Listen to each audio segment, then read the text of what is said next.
International trade पढ़ने जा रहे हैं। इंटरनेशनल ट्रेड का क्या एडवांटेज है, क्या ऑब्जेक्टिव है, क्यों फ़ायदा करता है, और आपको फाइनल ईयर में, ग्रेजुएशन में, पोस्ट ग्रेजुएशन में इंटरनेशनल ट्रेड क्यों पढ़ना चाहिए, क्या इससे एडवांटेज मिल सकते हैं, वो सारी की सारी चीज़ें समझेंगे हम। आपके ना सिर्फ एकेडमिक्स पॉइंट ऑफ व्यू से बल्कि करियर पॉइंट ऑफ व्यू से भी ये सब्जेक्ट बहुत बहुत इंपॉर्टेंट रखता है।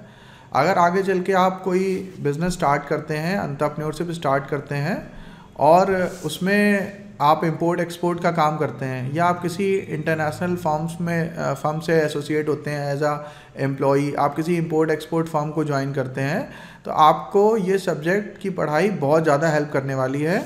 और इस समय काफ़ी स्कोप भी है इसमें। कोविड की वजह से थोड़ा सा स्लो डाउन आया है, लेकिन क्योंकि आगे चल के ग्लोबलाइजेशन आगे और स्ट्रॉन्ग होगा, इंटरनेशनल ट्रेड बढ़ेगी, तो ये सेक्टर, इस पर्टिकुलर सेक्टर की नॉलेज आपको ओवरऑल बहुत हेल्प करने वाली है। मैंने इसके पहले एक लेक्चर ब्रॉडकास्ट किया था, स्ट्रीम किया था यूट्यूब पे। उसमें मैंने बताया था कि इंटरनेशनल ट्रेड किसी भी कंट्री को प्रॉस्पर करने के लिए बहुत इम्पोर्टेंट है। अगर आपको उस देश किसी भी इकॉनमी को, कंट्री की इकॉनमी को बड़ा करना है, यानी अगर कोई ये देश चाह रहा है कि उसकी पर कैपिटा इनकम बढ़ जाए, उसकी नेशनल इनकम बढ़ जाए, वो इकोनॉमिकल सुपर पावर बन जाए, तो उसके लिए ये बहुत ज़रूरी है कि उसको अपना इंटरनेशनल ट्रेड बढ़ाना पड़ेगा।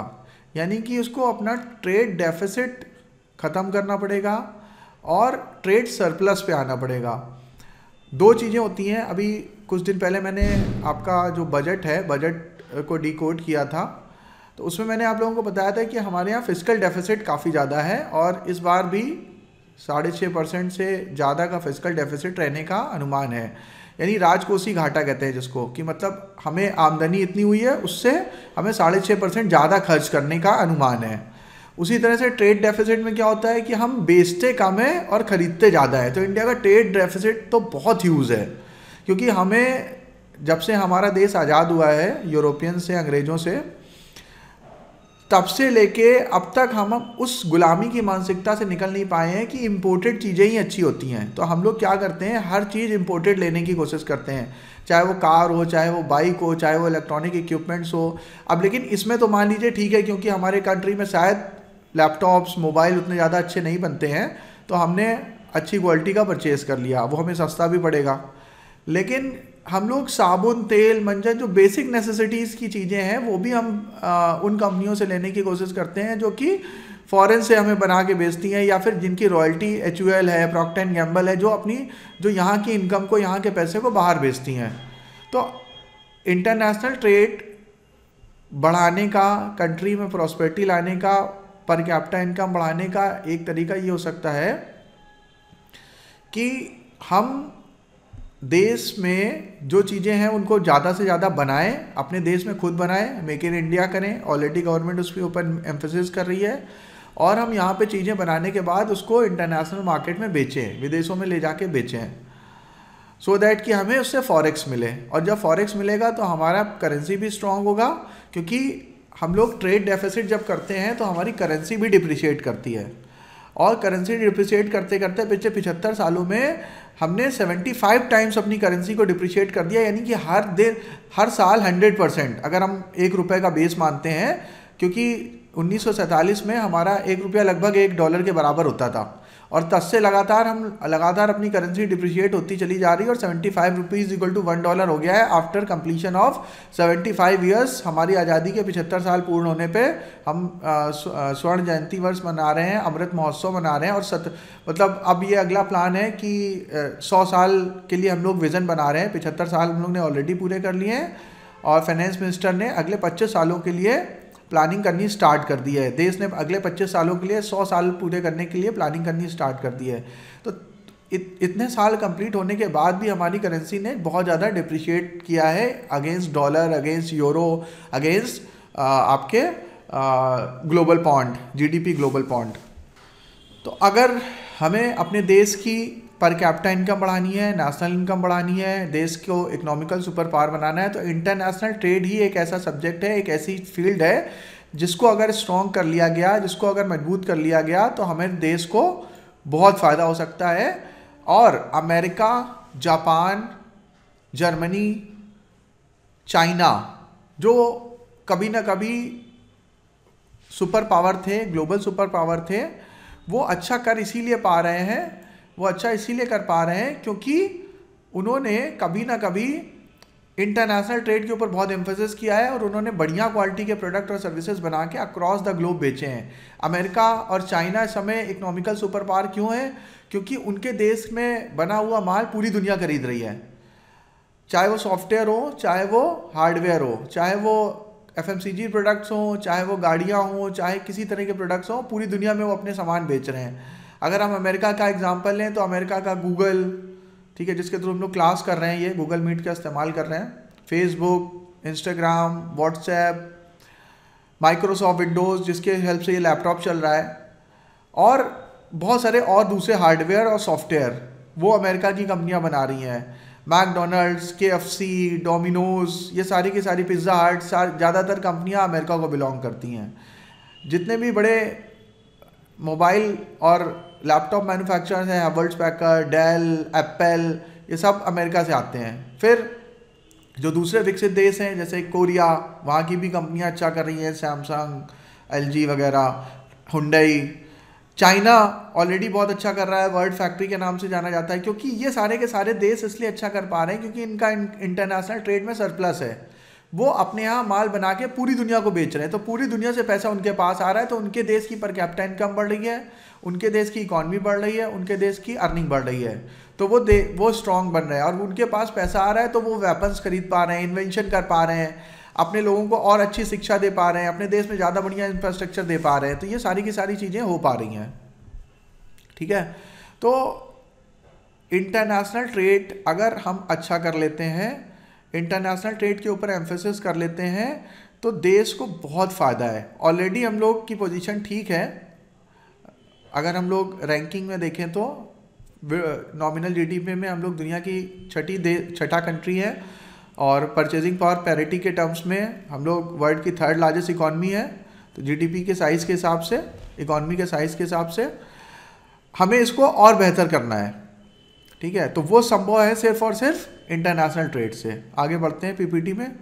लास्ट टाइम पे मैंने आपको बताया था, जल्दी से रिकैप कर लेते हैं, रिवाइज कर लेते हैं कि इंटरनेशनल ट्रेड की जो एक प्रॉपर शुरुआत है वो हम तब से मान सकते हैं। वैसे तो हमारे यहाँ बहुत प्राचीन काल से व्यापार हो रहा है, हजारों साल से व्यापार हो रहा है, लेकिन हम स्टार्ट करते हैं जब पहली बार एक यूरोपियन नाविक वास्को डी गामा कालीकट के बंदरगाह पे पहुंचा और उसने सी रूट ढूंढा यूरोप से इंडिया को मिलाने वाला।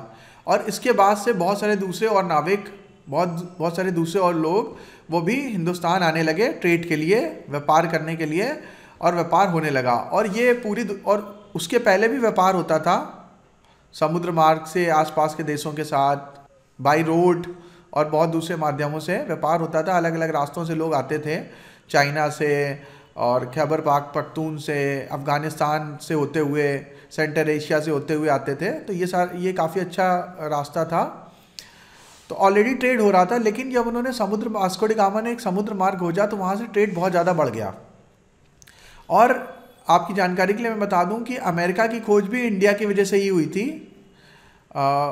क्रिस्टोफर कोलंबस हिंदुस्तान की खोज के लिए निकले थे और वो गलती से भटकते हुए अमेरिका पहुंच गए। और अमेरिका में जब उन्होंने वहाँ के मूल निवासियों को देखा तो उन्होंने उनका नाम रेड इंडियंस दिया। तो वहाँ के जो मूल निवासी काले लोग होते हैं उनको अभी भी रेड इंडियंस के नाम से जाना जाता है।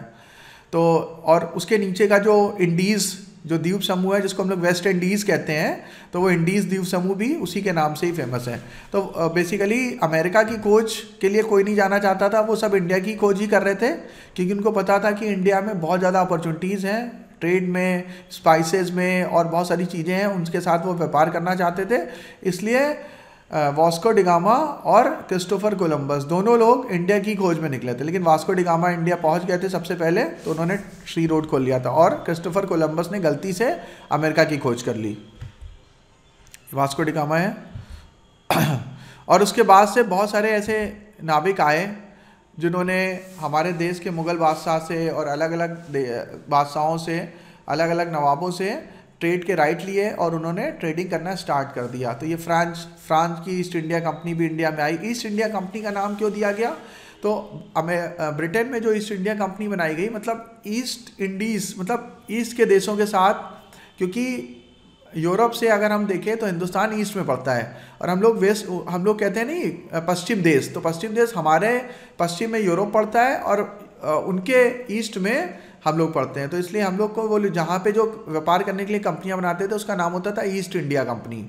तो फ्रांसीसी east India company, Dutch east India company, Britannia east India company, ये सब सारी की सारी ईस्ट इंडिया कंपनी बनाई गई, जिसमें से जो ब्रिटिश ईस्ट इंडिया कंपनी थी उसने काफ़ी लंबे समय तक शासन किया और उसने यहाँ पे वर्चस्व की लड़ाई जीती, बाकी सारी कंपनियों को हराया और आगे चल के उसने पूरे देश में एक तरह से कब्जा कर लिया। फिर वो जो है जब 1857 का विद्रोह हुआ तो वो सारा का सारा जो पावर है वो शिफ्ट होके ब्रिटिश पार्लियामेंट के हाथ में चला गया ईस्ट इंडिया कंपनी से। फिर डायरेक्टली ब्रिटिश का पार्लियामेंट वहाँ की रानी ने राज्य करना हिंदुस्तान के ऊपर स्टार्ट कर दिया टिल 1947, जब तक हमारा देश आज़ाद नहीं हो गया। इसके इकॉनमी के बारे में मैंने आप लोगों को बता रखा था कि हमारा देश जो है हज़ारों सालों तक वर्ल्ड की टॉप इकॉनमी था। आप देख सकते हैं कि हमारा ग्राफ सबसे ऊपर है और उसके बाद फिर यूरोप, अमेरिका का देखिए नामो निशान नहीं है। 17वीं 18वीं शताब्दी तक 17वीं 18वीं शताब्दी तक अमेरिका को कोई नहीं पूछ रहा, यहाँ पे कुछ भी नहीं है इकॉनमी के फॉर्म में। बाद में देखिए इस समय वो टॉप पे आया है, ठीक है। तो इस समय वो सबसे ऊपर चल रहा है, उसकी इकॉनमी सबसे ऊपर चल रही है। फिर यूरोप की इकॉनमी, फिर चाइना की, इंडिया की, मिडिल ईस्ट की इकॉनमी। तो इंडिया का डाउन ट्रेंड स्टार्ट हो गया था जब से मुगल बादशाह का अंत हुआ, मुगल एम्परर का अंत हुआ और ईस्ट इंडिया कंपनी ने यहाँ का शासन संभाला, तब से हमारा डाउनफॉल शुरू हो गया। तो बीच में ये 200-400 साल का ऐसा 18वीं शताब्दी से लेके अभी तक लगा 200-300 साल का ऐसा टाइम रहा जो हमारी इकॉनमी ने ख़राब किया।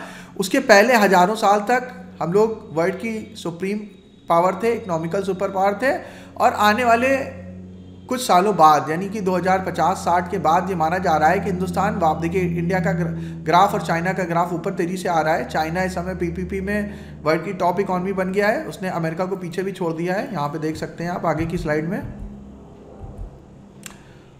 यहाँ पे देखिए चाइना 23 ट्रिलियन के साथ, ये 2017 का फिगर है, इस समय 25 ट्रिलियन के आसपास होगा। तो 25 ट्रिलियन के आसपास चाइना नंबर 1 पे है, तो 21 ट्रिलियन के आसपास इस समय अमेरिका सेकेंड पे है और 10 ट्रिलियन के आसपास इंडिया थर्ड पे है, ठीक है। इस समय की रैंकिंग यही है ग्लोबल जीडीपी में। और अब ये माना जा रहा है कि अगले शायद 40-50 साल बाद हम लोग आ रहा है जो साइज़ है वो सबसे ज़्यादा हो जाएगा और हम लोग फिर से यानी 200-300 सालों का एक ट्रांजिशन फेस आया हिंदुस्तान के लिए। तो हम लोग हज़ारों सालों तक हम लोग ने पूरी दुनिया पे एक राज किया है as a economical super power और अगले 50-60 साल बाद भी हम लोग ही पूरी दुनिया की सबसे बड़ी इकोनॉमिकल सुपर पावर होंगे। और दुनिया का हर 5वां इंसान इंडियन है, तो हमें डेमोग्राफिक डिविडेंड भी मिला हुआ है, हमारी पॉपुलेशन भी ज़्यादा है और उसका एडवांटेज है, प्लस हमारी पॉपुलेशन यंग है। China, America, Japan, Germany, Europe, इन सब की पॉपुलेशन बूढ़ी हो रही है, हमारे पास वो एडवांटेज है। और हमारे पास जो वर्क फोर्स है वो यंग है, एनर्जेटिक है, थोड़ा उसको स्किलफुल बनाना है, स्किल्ड नहीं है। तो ये सारी की सारी चीज़ें आने वाले समय में ठीक होंगी। तो हमारा इंटरनेशनल ट्रेड पे एम्फेसिस अगर रहेगा और हम अपने स्वदेशी चीज़ों को अपनाएंगे, मेक इन इंडिया पे फोकस करेंगे, विदेशी चीज़ों को कम खरीदेंगे, अपनी देश की चीज़ों को खरीदेंगे और यहाँ पे चीज़ें बना के पूरी दुनिया में बेचेंगे, बेस्ट क्वालिटी की चीज़ें बनाएंगे और सॉफ्टवेयर में, हार्डवेयर में, बाकी FMCG प्रोडक्ट्स में हम अगर बढ़िया प्रोडक्ट बना के पूरी दुनिया को बेचते हैं तो हम वापस इकोनॉमिकल सुपर पावर बन जाएंगे। अब मैं आप लोग को एक छोटा सा वीडियो दिखाना चाहता हूँ।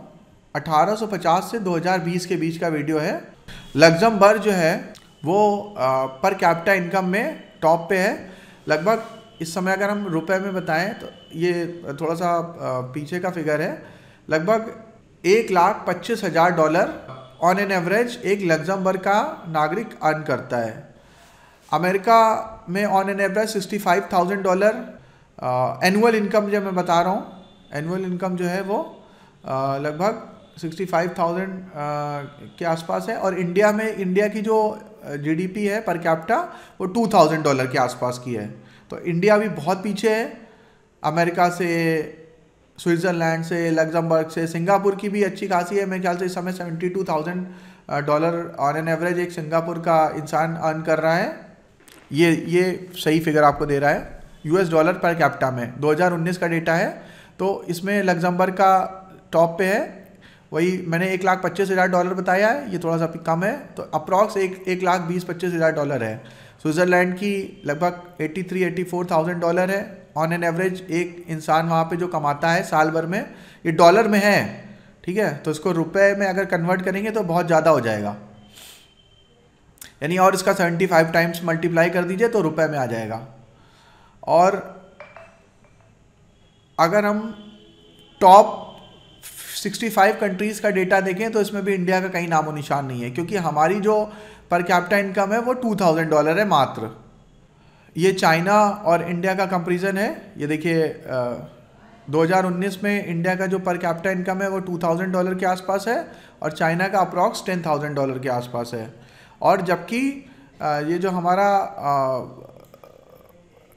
ये ग्राफ है ये लगभग 1980 तक, अगर आप देखें 1980 तक 1980 तक हमारी और चाइना की जो पर कैपिटा इनकम थी लगभग बराबर थी। 1980 के बाद से इन्होंने बहुत तेज़ी से ग्रोथ करी है और हमने उतना तेज़ ग्रोथ नहीं किया है। ग्रोथ हमारे यहाँ भी हुई है, लेकिन देखिए ग्राफ ऊपर की तरफ जा रहा है, बट हमारी ग्रोथ उतनी तेज़ नहीं हुई है, काफ़ी स्लो ग्रोथ हुई है।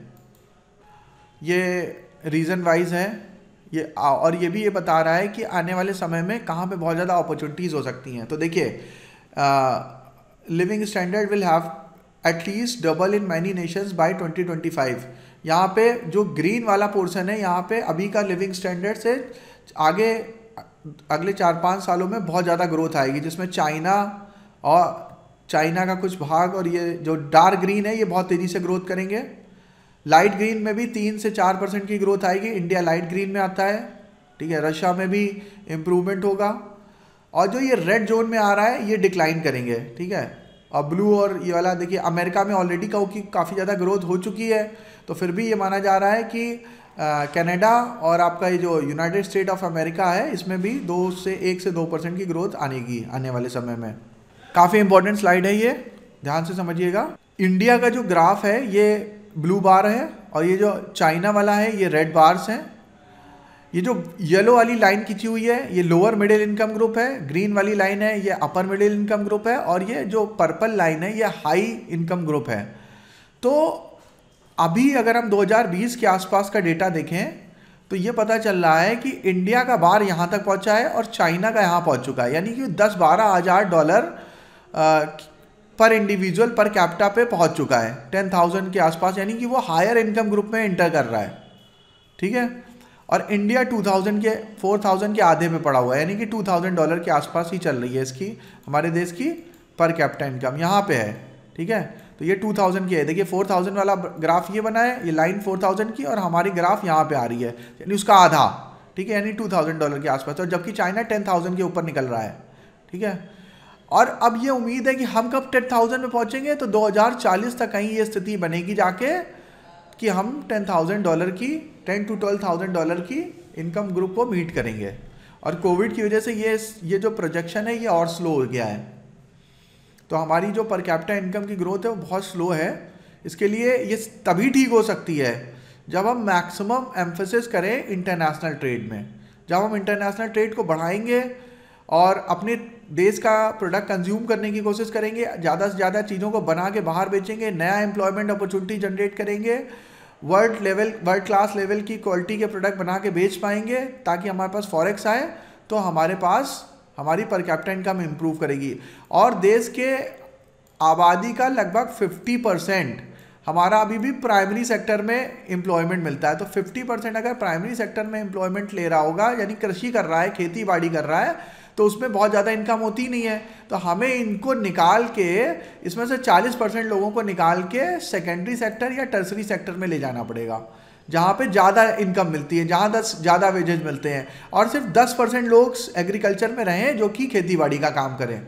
ये ग्राफ है प्राइमरी सेक्टर, सेकेंडरी सेक्टर और टर्सरी सेक्टर का। देखिए ये जो रेड वाली लाइन है ये प्राइमरी सेक्टर को दिखा रही है, ये जो रेड लाइन है इसको 1 मैंने बोला है।